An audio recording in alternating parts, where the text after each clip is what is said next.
বাংলাদেশ ইসলামী ছাত্রী সংস্থা ঢাকা বিশ্ববিদ্যালয়ের শাখা প্রকাশ্যে আসার পর থেকে আলহামদুলিল্লাহ আমরা সাধারণ ছাত্রীদের কাছ থেকে আশাব্যঞ্জক সাড়া পেয়েছি।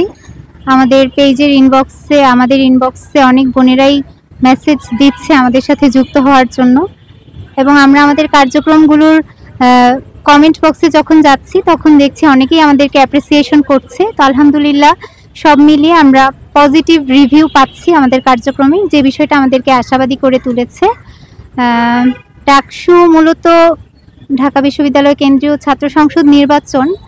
এই নির্বাচনে ছাত্ররা অংশগ্রহণ করে বিশ্ববিদ্যালয়ের সার্বিক পরিস্থিতিকে উন্নত করার জন্য, ছাত্র কল্যাণমূলক কাজ করার জন্য, এবং বাংলাদেশ ইসলামী ছাত্রী সংস্থারও কর্মসূচির একটা অংশ হচ্ছে ছাত্রী কল্যাণমূলক কাজ। তো সেই দিক থেকে আমরা অবশ্যই আমাদের সক্ষমতার আলোকে এই কল্যাণমূলক কাজে অংশগ্রহণ করব ইনশাআল্লাহ। ডাকসু কেন্দ্রিক আমাদের কিছু পরিকল্পনা চলছে, সময়ের সাথে সাথে এই বিষয়গুলো আপনাদের সামনে আসবে।